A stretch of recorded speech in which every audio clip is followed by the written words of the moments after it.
Hello students, welcome back to my channel. तो आज हम करेंगे क्लास 9 साइंस का chapter number 9 force and laws of motion की एक्सरसाइज के क्वेश्चन 5 to 9 तक। फर्स्ट टू 4 हम क्वेश्चन कर चुके हैं। अगर आपने वो वीडियो ना देखी हो तो ऊपर आई बटन में आपको लिंक मिल जाएगा, आप जाके पढ़ सकते हैं। ठीक है, क्वेश्चन नंबर 5 हम पढ़ना स्टार्ट करते हैं। A truck start from the rest. एक ट्रक जो है वो कहाँ से स्टार्ट हो रहा है? रेस्ट से स्टार्ट हो रहा है। दैट मीन्स हमें क्या दे रखा है? यू जो दे रखा है वो हमें 0 दे रखा है। ठीक है, and roll down a hill with a constant acceleration. अब क्या है कि ये हिल है। ठीक है, रोल डाउन मतलब नीचे उतर रहा है। यहाँ पर ट्रक होगा आपका, जिसकी जो जहाँ पर ये रेस्ट पर होगा, जिसकी इनिशियल वेलोसिटी हमें जो दे रखी है वो 0 दे रखी है। ठीक है, अब वो यहाँ से कांस्टेंट एक्सेलरेशन से यहाँ पे रोल डाउन हो रहा है, मतलब नीचे आ रहा है। ठीक है, it travel a distance of 400 metre in 20 seconds. तो ये जो डिस्टेंस ट्रैवल करेगा, हिल से नीचे उतरेगा। ठीक है, तो इसका जो डिस्टेंस हमें गिवन है दैट मीन्स एस जो हमें गिवन है दैट इज 400 मीटर। ठीक है, और हमें टाइम दे रखा है, टाइम हमें गिवन है 20 सेकेंड्स। ठीक है, फाइंड इट्स एक्सेलरेशन। हमें क्या फाइंड करना है? एक्सेलरेशन हमें फाइंड आउट करनी है। Find the force acting on it if its mass is 7 ton. हमें क्या फोर्स फाइंड आउट करनी है? फोर्स भी हमें फाइंड आउट करनी है, और इसका जो मास हमें गिवन है, मास दे रखा है हमें 7 टन। एम दे रखा है कितना? 7 टन्स। ठीक है, अब यहाँ पे बुक में एक आपको हिंट दे रखा है कि 1 टन जो होता है 1000 kg के इक्वल होता है। तो हम क्या करेंगे, इसको kg में कर देंगे कन्वर्ट। तो 7 × 1000 में करूँगी तो आपका कितना आ जाएगा? 7000 kg। ठीक है, मास को हमने कन्वर्ट कर दिया kg में। ओके, तो अब आप देखो, आपको एक्सेलरेशन फाइंड आउट करनी है, आपको फोर्स फाइंड आउट करनी है कि कितना फोर्स लग रहा है उस ट्रक पर। ठीक है, तो एक्सेलरेशन हम कैसे फाइंड आउट कर सकते हैं? देखो, आपको फोर्स का फॉर्मूला पता है। फोर्स का फॉर्मूला क्या होता है? Mass into acceleration. ये क्या होता है? फोर्स का फॉर्मूला होता है। अब मास तो हमारे पास है, जो कि हमने अभी अभी फाइंड आउट कर लिया, 7000 kg हमने कन्वर्ट किया, लेकिन एक्सेलरेशन हमें गिवन नहीं है।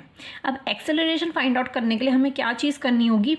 हमने जो मोशन चैप्टर्स में 3 इक्वेशंस पढ़ी थी, हम उसका इसके अंदर यूज़ करने वाले हैं।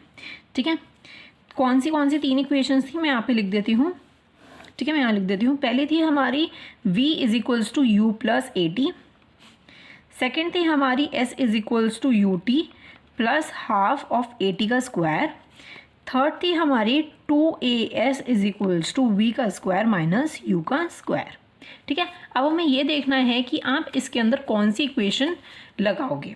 ठीक है, अब फर्स्ट वाली हम सबसे पहले देखते हैं कि लगा सकते हैं। v तो देखो, हमें फाइनल वेलोसिटी हमें गिवन नहीं है, u हमें गिवन है, a हमें गिवन नहीं है, t हमें गिवन है। 2 चीज़ इसमें गिवन नहीं है तो हम ये नहीं यूज़ कर सकते।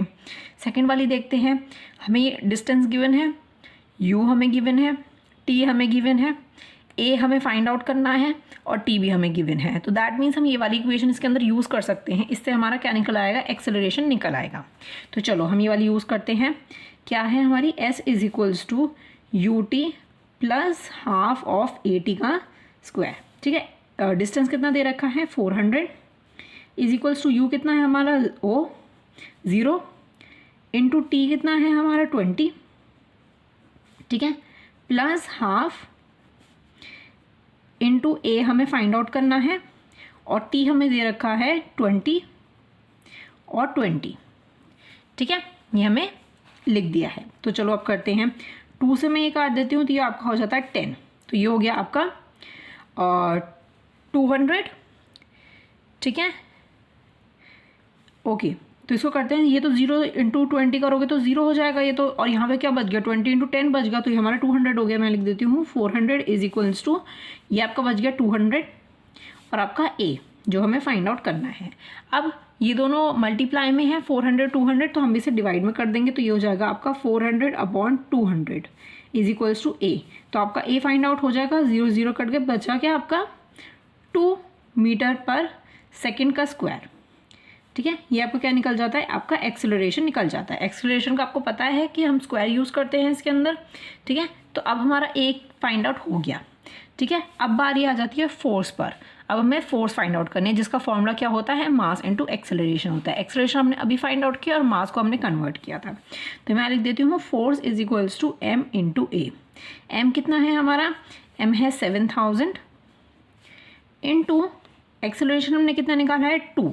अब आप फोर्स को इससे इंटू करोगे तो 7 को इंटू कर दो 2 से, तो 7 को इंटू करोगे 2 से तो आपका आ जाएगा 14000, ठीक है। और आप इसकी एसआई यूनिट क्या यूज़ करोगे, मास जो था वो हमारा केजी में था और हमारा जो एक्सेलरेशन था वो मीटर पर सेकंड में था, मीटर पर सेकंड स्क्वायर में था, तो ये आपकी होगी एसआई यूनिट। लेकिन ये वाली जो एसआई यूनिट होती है इसको हम क्या लिखते हैं, हम इसको लिखते हैं force is equals to 14000 newton, हम न्यूटन लिखते हैं, ठीक है।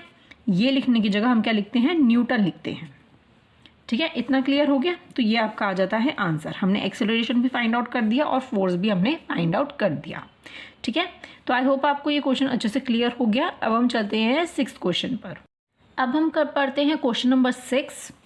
A stone of 1 kg is thrown with a velocity of 20 meter per second across the frozen surface of a lake and come to the rest after traveling a distance of 50 meter। देखो, अब एक stone को जो हम फेंक रहे हैं जिसका जो मास है वो है 1 kg, ठीक है। मैं यहाँ लिख देती हूँ मास है 1 kg, ठीक है। इस थ्रोन विद द वेलोसिटी, वो पत्थर जो है कितनी वेलोसिटी से फेंका जा रहा है, वो फेंका जा रहा है 20 मीटर पर सेकंड की वेलोसिटी से। अब इसमें ये चीज़ गिवन नहीं है कि ये इनिशियल है या फिर फाइनल है, वो हम देखते हैं आगे क्वेश्चन में तो हमें और क्लियर होगा कि ये फाइनल होगा या फिर इनिशियल होगी, ठीक है। Across the frozen surface of the lake, lake का एक फ्रोजन जमा हुआ हिस्सा है जिस पे जाके क्रॉस करती है, ठीक है। कम टू द रेस्ट, और फिर उसके बाद क्या आ जाती है, वो रेस्ट पर आ जाती है। मतलब एक स्टोन को हमने फेंका तो वो एक जमी हुई लेक पर जाके वो वहाँ पे गिरा और वो वहाँ पे क्या हो गया, वो एक रेस्ट पोजीशन पे आ गया, ठीक है। रेस्ट पोजीशन पे आ गया वो हमारा, मतलब कि अब हमें क्या पता चलता है, रेस्ट पोजीशन पे आके वो रेस्ट पर आ गया, दैट मीन्स ये उसकी फाइनल पोजीशन हुई। तो दैट मीन्स ये हमें जो गिवन थी 20 मीटर पर सेकेंड, तो ये हमें ये क्या हो गई, ये इनिशियल वेलोसिटी हो गई, तो दैट इज़ 20 मीटर पर सेकेंड। और फाइनल क्या हो गई, जो कि रेस्ट पे आकर वो रुक गई, तो दैट मीन्स 0 मीटर पर सेकेंड, ठीक है। After travelling a distance of 50 metre, उसने डिस्टेंस कितना ट्रैवल किया, एस कितना ट्रैवल किया है उसने, 50 मीटर उसने डिस्टेंस ट्रैवल किया, उसके बाद वो आकर रुक गई, ठीक है, रेस्ट पर हो गई। इतना क्लियर हो गया। What is the force of the friction between the stone and the ice, हमें distance find out force find out करना है ऑफ द स्टोन और आइस की, मतलब उसका जो फ्रिक्शनल क्या होता है, फ्रिक्शनल होता है कि पीछे वाला जो फोर्स लग रहा हो, फ्रिक्शनल फोर्स, ठीक है। तो वो चीज़ हमें फाइंड आउट करनी है। तो कैसे फाइंड आउट करेंगे, देखो फोर्स मैं लिख देती हूँ, फोर्स हमें फाइंड आउट करनी है। फोर्स का फॉर्मूला क्या होता है, m इंटू ए, मतलब mass into velocity, mass into acceleration होता है, ठीक है। एक्सेलरेशन हमें गिवन नहीं है, हमें मास गिवन है सिर्फ। तो एक्सेलरेशन फाइंड आउट करने के लिए हमें क्या करना होगा, जो हमने 5th क्वेश्चन में 3 इक्वेशंस का यूज़ किया है उसी का हम यूज़ करेंगे, ठीक है। तो मैं यहाँ पे क्या करती हूँ, इक्वेशंस में यहाँ पे सारी लिख देती हूँ, क्या क्या थी अब तक तो आपको रट गई होंगी। v is equals to U plus A T, second s is equals to U T plus half of A T का स्क्वायर, थर्ड हो जाती है हमारी 2as is equals to B का स्क्वायर माइनस यू का स्क्वायर, ठीक है। तो इन तीनों में से हम कौन सी इक्वेशन का यूज़ करने वाले हैं, चलो देखते हैं। v हमें गिवन है, u हमें गिवन है, a हमें गिवन नहीं है और t भी हमें गिवन नहीं है, तो हम ये यूज़ नहीं कर सकते। s डिस्टेंस हमें गिवन है, u हमें गिवन है, t हमें गिवन नहीं है और a भी नहीं गिवन और t भी नहीं गिवन, तो ये भी हम यूज़ नहीं कर सकते हैं, ठीक है। थर्ड वाली अब हम देख लेते हैं। 2a हमें फाइंड आउट करना है, s हमें गिवन है, v हमें गिवन है और u भी हमें गिवन है, t की कोई ज़रूरत नहीं है इसके अंदर। तो हम क्या यूज़ करेंगे, थर्ड वाली इक्वेशन का हम इसके अंदर यूज़ करेंगे। तो चलो मैं यहाँ पे यूज़ करती हूँ थर्ड वाली equation, 2as is equals to v का स्क्वायर माइनस u का स्क्वायर, ठीक है। तो 2a हमें फाइंड आउट करना है, s कितना हमें दे रखा है 50 दे रखा है, इज इक्वल्स टू v कितना हमें गिवन है, v हमें गिवन है 0 का स्क्वायर माइनस u हमें कितना गिवन है 20 का स्क्वायर, ठीक है। तो इसको करते हैं 5 इंटू 2 कितना हो गया 10 हो गया, तो ये एक 0 आ गया, ठीक है, ये a आ गया, ठीक है। और 0 का स्क्वायर 0 माइनस 20 का स्क्वायर कितना होता है, 20 का स्क्वायर होता है 400, ठीक है। तो अब क्या होगा, ये हो गया 100a और जो है हमारा 400 है ये माइनस में हो जाता है क्योंकि आगे माइनस का साइन है, तो ये हो गया आपका -400। अब ये चीज़ हमें क्या दे रखी है, मल्टीप्लिकेशन में दे रखा है, मैम डिवाइड में हो जाएगी। अब ये -400 अपॉन इधर का 100 इधर आ जाएगा और यहाँ बच जाएगा a। ठीक है, a की वैल्यू क्या आ जाती है हमारी, इसको काटोगे माइनस में आएगी हमारी, तो ये आ जाती है -4 मीटर पर सेकेंड का स्क्वायर। तो हमारी एक्सेलरेशन क्या हो गई, फाइंड आउट हो गई आसानी से। ठीक है, अब एक्सेलरेशन जो है वो नेगेटिव में आ रही है। ठीक है, अब हम क्या करेंगे, अब हम फोर्स निकालेंगे जो कि हमें फाइंड आउट करना है। तो मैं निकाल देती हूँ, force is equals to m into A. तो m कितना है हमारा 1 है, इंटू ए कितना हमने अभी अभी निकाला है, दैट इज़ -4। तो आपकी फोर्स जो कितनी आ जाती है, फोर्स आपकी आ जाती है -4। ठीक है, माइनस में अगर फोर्स आती है, इसकी एसआई यूनिट में लिख देती हूँ, दैट इज़ न्यूटन। मतलब कि पिछले फिफ्थ क्वेश्चन में जो हमने एसआई यूनिट लिखी है न्यूटन की क्या होती है, kg मीटर पर सेकेंड स्क्वायर। ठीक है, तो ये हमने फोर्स फाइंड आउट कर दिया है। अब ये माइनस में इंडिकेट करती है, तो इंडिकेट क्या करती है, अगर ये माइनस में निकलती है हमारी फोर्स, तो इंडिकेट करती है कि द फोर्स, मैं यहाँ लिख देती हूँ, the force is acting opposite, कि वो अपोजिट एक्ट कर रही है, opposite to the direction of motion. ठीक है, डायरेक्शन ऑफ मोशन, ये तो हमारी फ्रिक्शनल फोर्स होती है कि जो जिस मोशन में जिस डायरेक्शन में मोशन हो रहा है उसके ओपोजिट वो होती है हमारी फ्रिक्शनल फोर्स। ठीक है, तो वही चीज़ हमने इसमें निकाली है, नेगेटिव आ रही है, that means this is the right answer. ठीक है, ये आपका करेक्ट आंसर आ चुका है। ठीक है, तो अब हम चलते हैं 7th क्वेश्चन पे। ये क्वेश्चन आपको अच्छे से क्लियर हो गया होगा। चलो 7th क्वेश्चन करते हैं हम। 8000 kg engine pull a train of 5 wagon. देखो, अब इंजन जो है उसका जो हमें मास गिवन है, मास जो हमें गिवन है इंजन का वो दे रखा है 8000 kg। ठीक है, वो क्या पुल करता है, इंजन क्या पुल करता है, एक ट्रेन को पुल करता है जिसके 5 डब्बे हैं। मतलब देखो मैं यहाँ पे बनाती हूँ, हाँ चलो मैं यहीं बना देती हूँ। उसके कितने डब्बे हैं, 5 डब्बे हैं। मतलब 1 2 3 4 5, और उसको इन 5 डिब्बों को कौन खींच रहा है, एक इंजन खींच रहा है। ठीक है, 5 डिब्बों को, each of 2000 kg along a horizontal track. ये एक हॉरिजॉन्टल ट्रैक है। ठीक है, उस पर एक एक डिब्बा जो है वो कितने का है, 2000 kg का है। ठीक है, एक डिब्बा 2000 kg का है। If the engine exert a force of 40,000 Newton, एक इंजन जो है वो फोर्स कितना यूज़ करता है, 40,000 न्यूटन का फोर्स वो यूज़ करता है इन 5 डिब्बों को खींचने के लिए। ठीक है, फोर्स लगाता है। And the track offer a frictional force of 5000 Newton. अब अगर ये इंजन जो है वो इस डायरेक्शन में वो कितना लगा रही है, वो फोर्स लगा रही है 40,000। ठीक है, 40,000 न्यूटन का वो फोर्स लगा रही है। और फ्रिक्शनल फोर्स क्या है, मतलब कि ये वाला जो ट्रैक होगा जिस पे ट्रेन चल रही होगी वो उल्टा, उसका जो फ्रिक्शनल फोर्स है दैट इज़ 5000 न्यूटन का वो फोर्स यूज़ कर रही है, मतलब फ्रिक्शनल फोर्स हमारी। ठीक है, हमें क्या कैलकुलेट करना है, हमें कैलकुलेट करना है कि नेट एक्सेलरेटिंग फोर्स कितनी है और the acceleration of the train कितना है। ठीक है, इसका क्या मतलब होता है, नेट एक्सेलरेटिंग फोर्स, इसका क्या मतलब होता है, मतलब कि टोटल कितना फोर्स लग रहा है। ठीक है, टोटल फोर्स का क्या मतलब हो गया, टोटल फोर्स का मतलब हो गया, देखो मैं लिख देती हूँ, net force is equals to जितना फोर्स इंजन लगा रहा है, फोर्स अप्लाइड बाय इंजन, जितना फोर्स इंजन लगा रहा है और जितना फ्रिक्शनल फोर्स लग रहा है, मतलब ये टोटल फोर्स हो गई ना, फ्रिक्शनल फोर्स लग रहा है, तो ये आपका टोटल नेट फोर्स आ जाती है। ठीक है, तो इंजन कितना फोर्स लगा रहा था, वो लगा रहा था 40,000। ठीक है, प्लस फ्रिक्शनल फोर्स कितना लग रहा था, 5000। ठीक है, तो इसको प्लस कर दोगे तो आपका कितना आ जाएगा, और आप एक चीज़ और देखो, फ्रिक्शनल फोर्स है ये, मतलब ऑपोजिट डायरेक्शन में फोर्स लग रही है। दैट मीन्स कि फ्रिक्शनल फोर्स किस में होती है, माइनस में होती है हमेशा।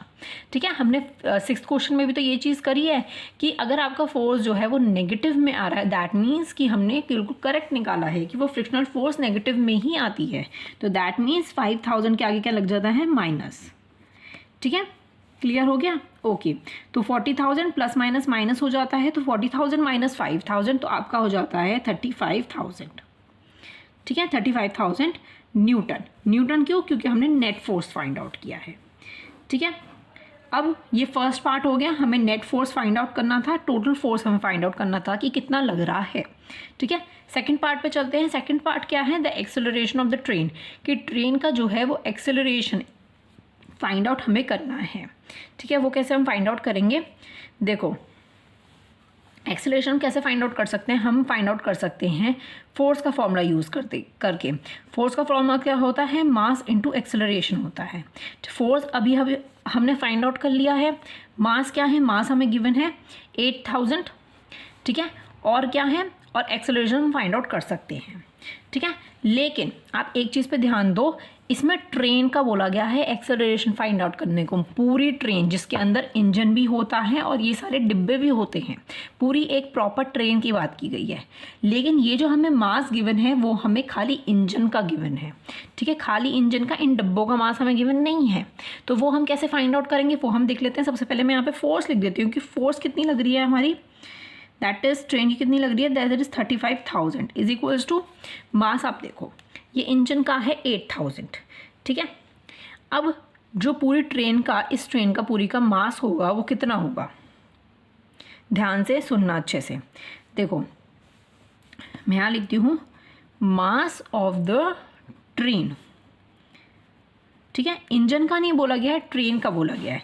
तो डिब्बे 5 हैं तो 5 इंटू, और जो हमें मास हमें जो गिवन है डब्बों का, दैट इज 2000। तो मैं करूँगी इसको इंटू कर दूँगी। मैं 8000 नहीं ले रही हूँ। क्यों नहीं ले रही हूँ, क्योंकि वो इंजन है, यहाँ हम ट्रेन की बात कर रहे हैं। तो ट्रेन क्या होता है, ट्रेन पीछे वाला पार्ट होता है, डिब्बों वाला पार्ट होता है ट्रेन, इंजन अलग होता है। ठीक है, तो मैं इसका क्या करूँगी, ये आपका हो जाएगा 5 इंटू 10, ये हो जाएगा आपका 10,000। ठीक है, इतना क्लियर हो गया, 10,000। तो मैं यहाँ पे मास क्या लिखूँगी, 10,000 इंटू ए हमें फाइंड आउट करना है। तो अब ये डिवाइड में आ जाएगा, 35,000 upon 10,000 is equals to acceleration. तो इसे काट दो, अब ये कितना आ जाता है, ये आपका एक्सेलरेशन आ जाता है 3.5 is equals to acceleration, that is metre पर सेकेंड स्क्वायर। ठीक है, ये किसका निकलता है, ये ट्रेन का एक्सेलरेशन निकल जाता है हमारा। ठीक है, तो आई होप आपको अच्छे से क्लियर हो गया होगा। ट्रेन का मास की अगर हम बात कर रहे हैं तो दैट मीन्स कि हम डब्बों की बात कर रहे हैं। ठीक है, इतना क्लियर हो गया। ये हमारा 7th क्वेश्चन अच्छे से कंप्लीट हो गया, 6th 7th कंप्लीट हो गया इस पेज पर। ठीक है, अब हम चलते हैं 8th और 9th क्वेश्चन पे। 8th क्वेश्चन पढ़ते हैं हम। An automobile vehicle has a mass of 1500 kg. What must be the force between the vehicle and the road if the vehicle is to be stopped with the negative acceleration of 1.7 meter per second square? अब आप देखो, एक vehicle है, ठीक है, ये road है, ये एक व्हीकल है आपका, ठीक है, जिसका मास हमें गिवन है दैट इज 1500 kg। ठीक है, फोर्स हमें फाइंड आउट करनी है, इसके अंदर फोर्स हमें फाइंड आउट करनी है between vehicle and the road के बीच की जो फोर्स है वो हमें फाइंड आउट करनी है। If the vehicle is to be stopped, अगर व्हीकल जो है वो रुक जाता है, अगर व्हीकल रुक जाता है तो उसकी एक्सेलरेशन जो है वो क्या हो जाती है, वो नेगेटिव हो जाती है, जो कि हमें गिवन है 1.7 मीटर पर सेकेंड स्क्वायर। नेगेटिव 1.7 मीटर पर सेकेंड स्क्वायर एक्सेलरेशन हो जाती है। अब आप ये चीज़ देखो, एक्सेलरेशन नेगेटिव हो गई है, ठीक है, इन दोनों के बीच का फोर्स फाइंड आउट करना है। ठीक है, तो ये आपका आगे चल रही है किसी ना किसी फोर्स से, तो दैट मीन्स हम फ्रिक्शनल फोर्स की बात कर रहे हैं, क्योंकि एक्सेलरेशन जो हमें गिवन है वो नेगेटिव दे रखा है। ठीक है, तो दैट मीन्स ये क्या चीज़ है, हमें गिवन है नेगेटिव, हमें गिवन है, तो दैट मीन्स आपका फोर्स भी जो है वो नेगेटिव आना चाहिए। ठीक है, तो मैं यहाँ लिखती हूँ force is equals to m into A, यही फॉर्मूला होता है फोर्स का, करेक्ट। तो फोर्स तो हमें फाइंड आउट करना है, m कितना दे रखा है, मास कितना गिवन है, दैट इज़ 1500 इंटू एक्सेलरेशन हमें माइनस में गिवन है 1.7 मीटर पर सेकेंड स्क्वायर। तो इसको क्या करते हैं, अब हम इसको इंटू कर देते हैं, तो माइनस तो माइनस ही रहेगा, इंटू में है क्योंकि, ठीक है। तो ये हो जाएगा आपका 2550, ठीक है, न्यूटन। ये आपकी हो जाती है फोर्स, फ्रिक्शनल फोर्स, क्योंकि नेगेटिव एक्सेलरेशन आपको गिवन था, दैट मीन्स हमें फ्रिक्शनल फोर्स फाइंड आउट करनी थी, जो कि हमने कर दी। बहुत ही छोटा सा क्वेश्चन था ये, तो इसमें तो कुछ करना ही नहीं था, आपको मास गिवन था, आपको एक्सेलरेशन गिवन थी, नॉर्मली फोर्स का फॉर्मूला लगा के आपको सॉल्व करना था, ठीक है। इतना क्लियर हो गया question number 8। Okay, question number 9 की अगर हम बात करते हैं, what is the momentum of an object of a mass m moving with the velocity v। Momentum of an object, एक ऑब्जेक्ट का मोमेंटम जिसका जो मास होता है वो m होता है और वेलोसिटी जो है v गिवन है। अब आप देखो मोमेंटम, मोमेंटम का फॉर्मूला क्या होता है, मोमेंटम क्या होता है आखिर, मोमेंटम होता है मास इनटू वेलोसिटी, ठीक है। ये हम पढ़ चुके हैं law of conservation of momentum में, ठीक है।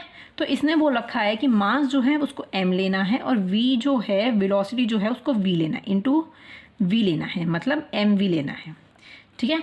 तो ऑप्शंस आप देख सकते हो, ये हमें MCQ गिवन है तो सिर्फ करेक्ट ऑप्शन पे करना है, तो mv ये आपका डी ऑप्शन जो है वो करेक्ट हो जाता है, ठीक है। ऐसे छोटे छोटे MCQs आपके आ सकते हैं एग्ज़ाम में, ठीक है। बहुत ही आसान था फॉर्मूले से रिलेटेड कि बताओ इसका फॉर्मूला क्या है, ठीक है।